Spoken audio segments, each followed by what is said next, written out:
Good evening, Young Kings. Time for your more motivation this evening. Coming to you on a special Swedish Day edition. Decided to go ahead and do a video. It's been about just going on about a week since I've done a video. Since I came back from Austin, Texas. Been kind of grinding, getting back into the flow of things at work, and just going through that process of I've been out of the office a few days, so this week has been extremely busy, just getting back into the flow of things and getting caught back up on emails. And once again, had to work today on a Saturday, but it was Swedish Day, so I figure I'll do a Swedish Day edition. Come on and just go through the deductive reasoning of where I'm at and how I'm navigating through these things. Um, just kind of give you an update. But anyways, just came back from dinner. Took myself out to dinner on Swedish Day. Just continuing on that self love. Although I got out of work and I was just gonna come home and just sit and chill, but I said no.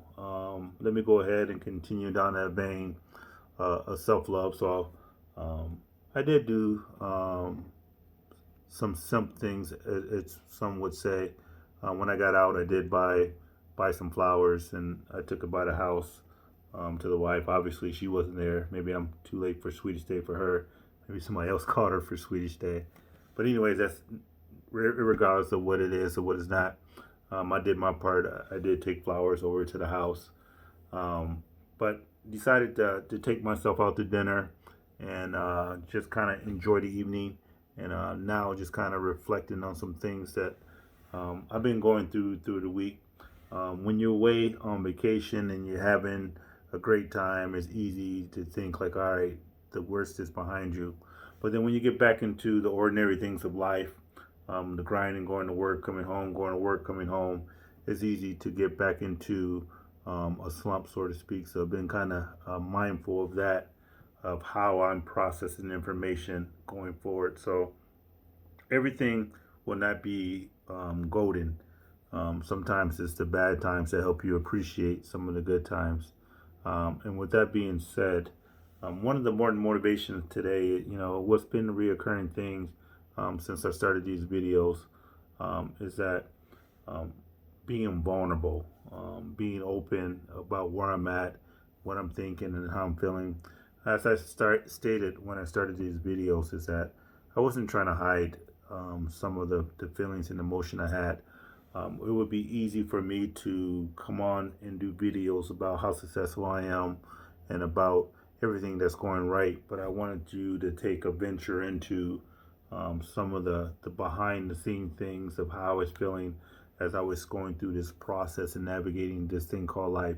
And when I started this thing, I never imagined that these things would transpire in my life, like, my best friend dying, going to this divorce to this state, being in jail and stuff of that nature. So I've been very transparent through this process. But what I've been really appreciative of God is um, Him revealing to me people's true motives about me. It's amazing that um, some people will kick you while they think you're down, so to speak. And what's for me, it's like I'm not down. I mean, I am going through a few different things in life, but I've had a few friends come across and they tell me, it's like, Drew, you're a little too transparent on your videos. Like, there's some things you share that I wouldn't share because people could hold it against you, and or people will try to talk about you, and this and that. And that has not been more true than in the last few weeks. Um, People have tried to um, come up and say things about me, about things that I put on this video, and try to use that as an indictment against me. But the reality of it is, it's like I'm operating in freedom now. I mean, that vulnerability that I'm exposing myself, of being transparent about what I'm going through, um, it's not putting me in bondage. So when you come back and try to regurgitate something to me that I have said on this video, you get it from the horse's mouth. So it's not where you did some deep research and you came up and you found some deep secrets on things that I'm going through. You're hearing it from me. So if you're hearing it from me, then you can't use it against me because I'm the one who introduced it into the atmosphere.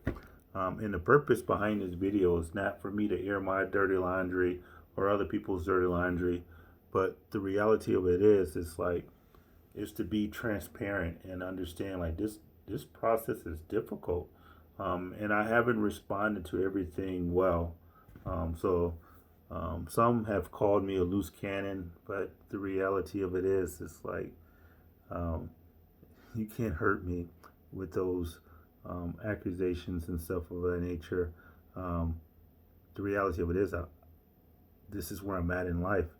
I'm gonna continue to be vulnerable. So why did I go on this 6 minute rant about that? Is that as a melanated man navigating this earth, you'll realize that, I mean, if you haven't realized already, that people will turn your past into a lifetime sentence and try to punish your future behind it. And it's not to get, and I say this, is that you can't be defined by your low points or the things that you do wrong in life. Don't let people hold you hostage to that. You learn from those things and you grow. So it gets to a point in your life where you got to understand, like, maybe there are some things that you didn't respond to appropriately, and maybe there are some things that you wish that wouldn't have happened. Maybe there are some things that happen that are less than desirable in your life. The worst thing you can do, or there's two things that could be detrimental to your success, and one would be to um, be victimized by the opinions of others, and that means like they try to use it against you and try to make it seem like you're less than a man, or that you're not able to accomplish all the things you accomplished because of your past mistakes. So you want to make sure that you don't want to just ignore it, because there's healing properties in the things that have went wrong. So I have learned a lot from the things that have not went according to my plan, just as much as I have learned from the things that have went completely right. So the first thing you got to do is be in the now moment and not be a prisoner of your past, and um, not be looking so far in the future that you're not appreciating the gift that you have today.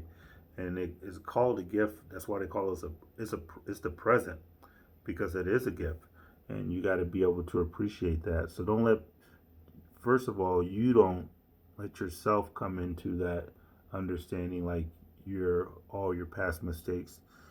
And then the other thing is not to let other people hold you to that.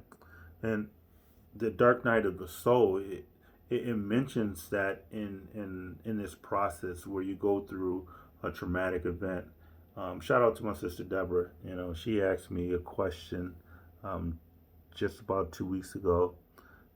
She was dating this individual that had some PTSD, and she asked me. She says, "Do you know anyone who has had PTSD?"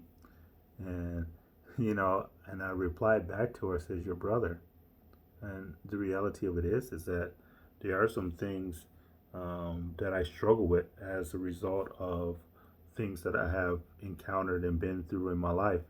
Um, I would say over the last decade to decade and a half, so 10 to 15 years, um, that I have spent 7 to 8 of those years overseas in a foreign country.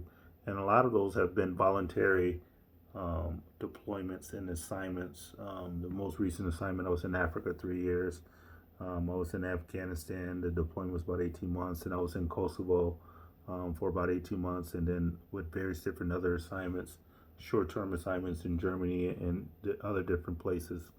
Um, and I'm not using that as a license to say that I'm justified for how my response is, but I know I can go back, and even when I'm going through my counseling, I can recount some things of what triggered my train of thought to be in a way that was less than ideal. I never wanted to admit that before because that's kind of like a detriment to your career when you say that you're struggling with something.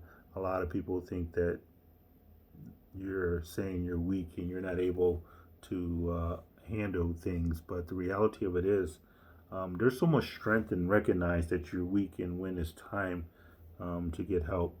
But I thank the Lord for exposing people in their motives about things that they have heard that I've said, and then how they alter their opinions of me or project things on me.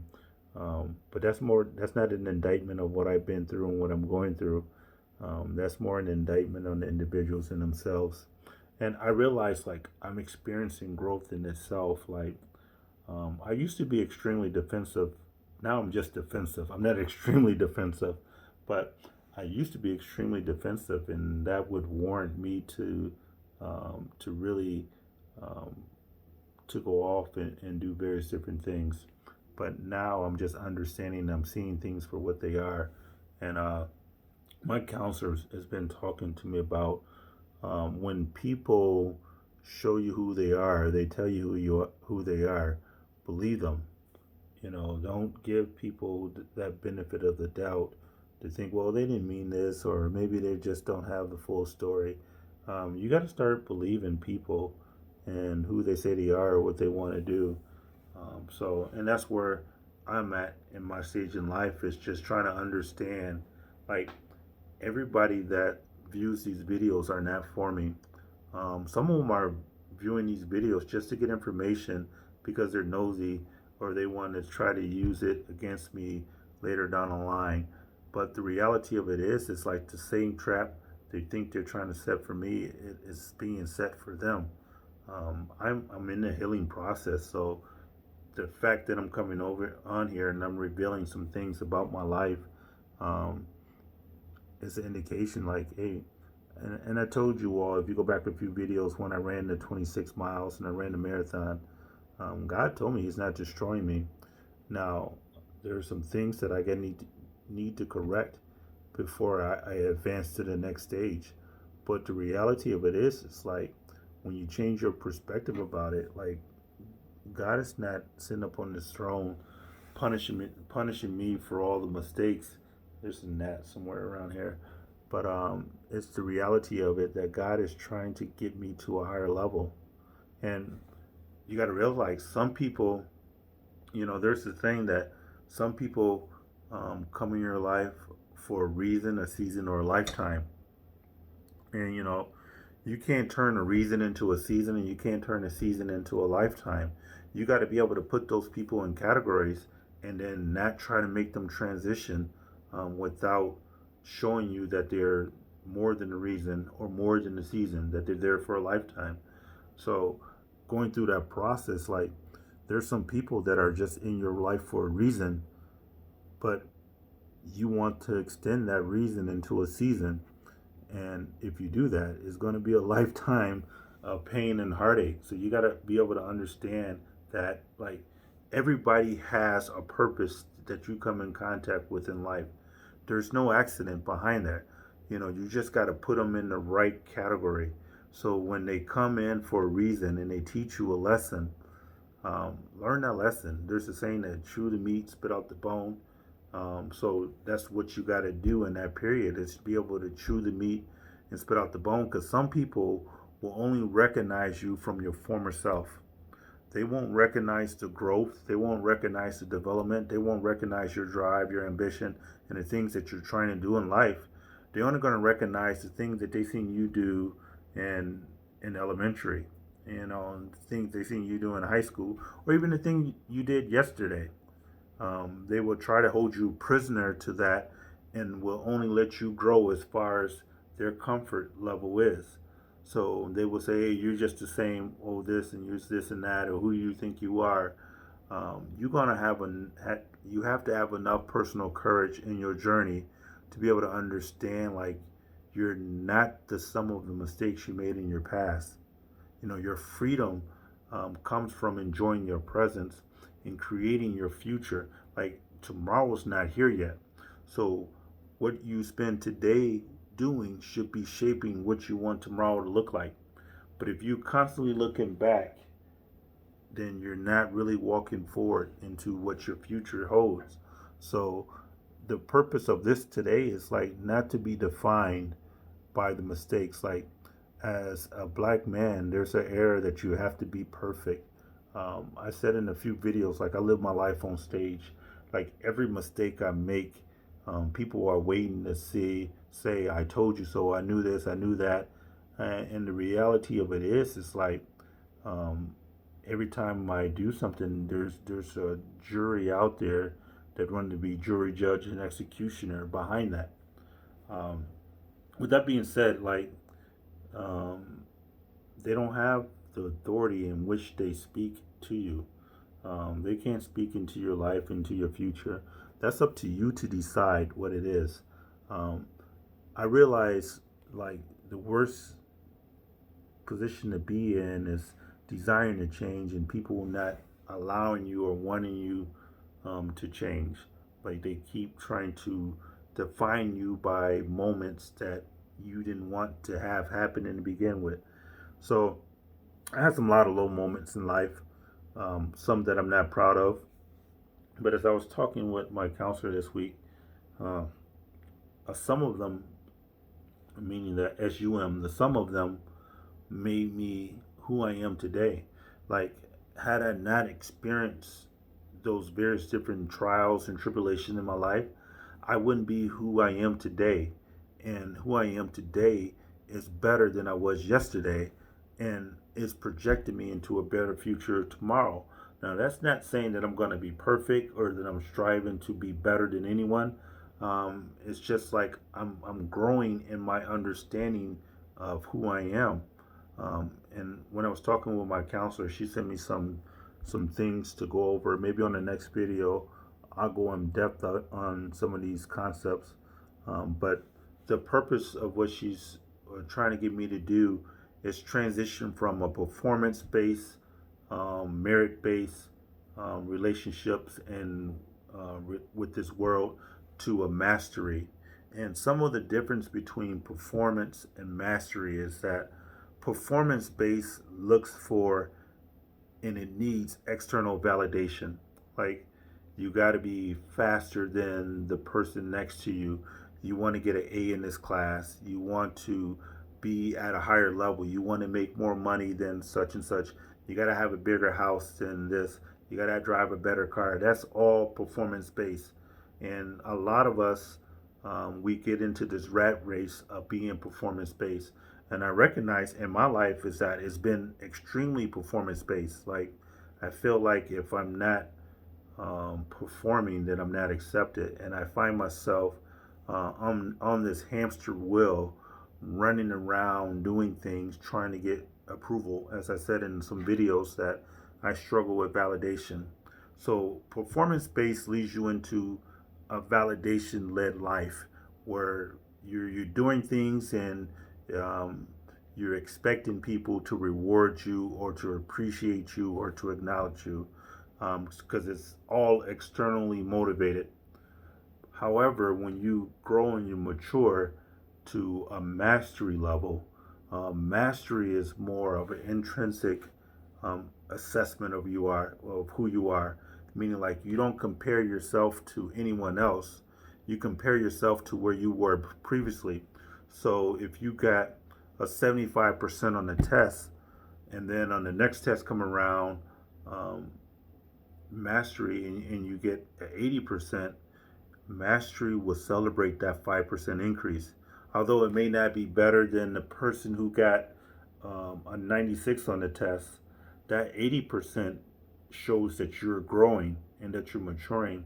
So a mastery is more of an internal look at yourself and how you are progressing in relation to where you were. So I am not who I used to be.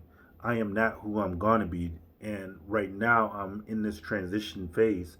So coming out of this performance based relationship where I need to be doing A, B, and C to get X, Y, and Z, I need to diminish and abolish that and get to a point where I'm looking at myself, and that was one of the things why I wanted to take myself out to dinner today because it is Swedish Day, um, and I am here alone. Did go out to dinner by myself, but the reality of it is like, and this is not only for me but for you. If you don't love yourself, then who can you expect to love you? You know, self love is essential, and as we go through this dark night of the soul, that is one of the stages that you have to get to, and it's one of those things like you feel like you need to be doing something to be accepted, and I've went through those things. I've I've been performing at a high level, and when I say I've been performing at a high level, I've been rewarded for things that I've done, whether it be educationally, going to school, whether it be professionally, whether it be materialistically, and buying houses and cars or buying various different things. So that performance thing, it still leaves you empty, and it still leaves you depleted. It still leaves you in need of something more. Like when I got associate, one, a bachelor's, and I want a master's, and even now, and I may do it, enroll in a doctor's degree, but there's always something left to do.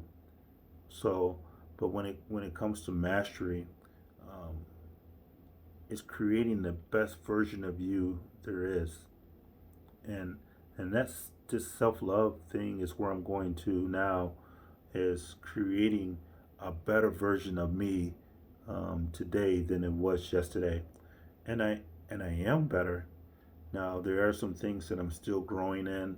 There's some things that I'm still maturing in, and that will come eventually. But it's not an overnight success thing. It's one of those things that was gradually what happened. So um, treat yourself, love yourself, and that's what I'm learning to do. And it's hard, you know, when I'm away and I'm on vacation, um, having a good time. Those things seems like okay, but it's those ordinary moments like that you need to really apply these things in. It's like when it's an ordinary day, like it's a Saturday night. Yeah, I got to work tomorrow, so that's one constraint I have as far as going out and doing things, because I need to make sure that my mind is mentally sharp and prepared for the day tomorrow. But it's these ordinary days, like where you feel like you should be further ahead than where you are. You have accomplished a line, you want to celebrate it with someone, but the reality of it is like you are enough.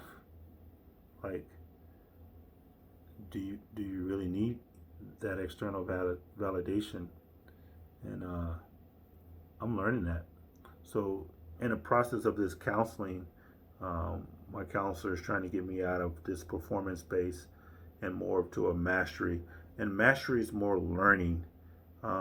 Performance is more um, extrinsic and is doing. And the way she explained it to me, it made it so vivid in my mind.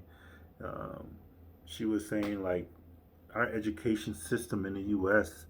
is built towards performance, memorization, and regurgitation. Like, you're not really learning stuff, you're learning to recite stuff that people told you. So you really don't have the depth of the information that you really need to have analytical thinking or to apply the appropriate deductive reasoning of how to really think.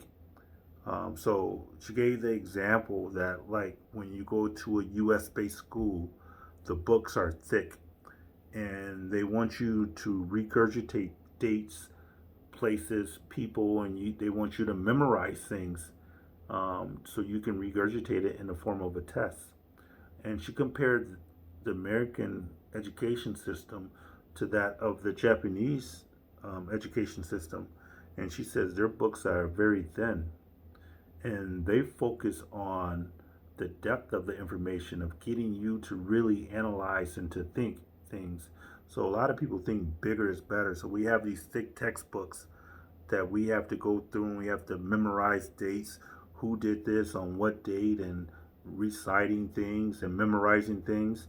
But in a culture like the Japanese, they're trying to get you to really analyze and to think things through. So they're teaching you the process of how to really analytically look at things and process information, whereas we are teaching you to memorize things. And there's a distinct difference between the two, because one is on the surface is shallow, even though it's a large book. It has a lot of shallow information, where one is a thin book, but it goes into the depth of it. So there's this saying out there, um, an inch wide and a mile deep. That would be more in line with, the thin Japanese book is an inch wide, but the depth of it goes really into the depths of understanding that, opposed to that of the American system. It's a mile wide and just an inch deep, so it covers a wide, vast amount of topics to go over there, but you really don't get a thorough understanding of that. So the purpose of what I'm trying to do now is really redefine how I'm processing information, and getting off that surface base. So it's going on 26 minutes, and I did want to conclude this video with some feedback. As I mentioned a few weeks ago, just about a month ago, I did go to jail. I mean, I said it, so you can't really hold it against me. I guess you can if you want to, and say that I'm a loose cannon or whatever. But I learned from that. I tore up some things at the house. I broke a TV and I tore up a painting. And what I'll do, I'll place that painting the way it was in its tore up function as the screensaver for this. But what I wanted to do now is, because people will hold you to your past, and they remember what you tore up and they remember everything you did wrong.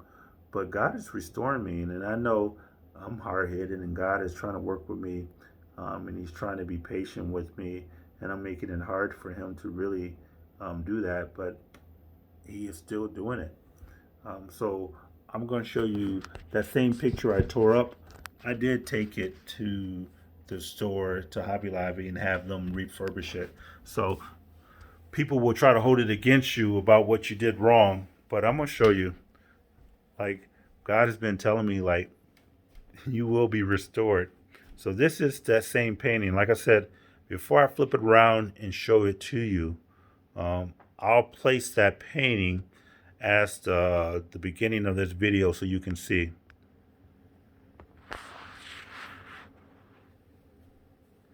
That's that painting in the frame.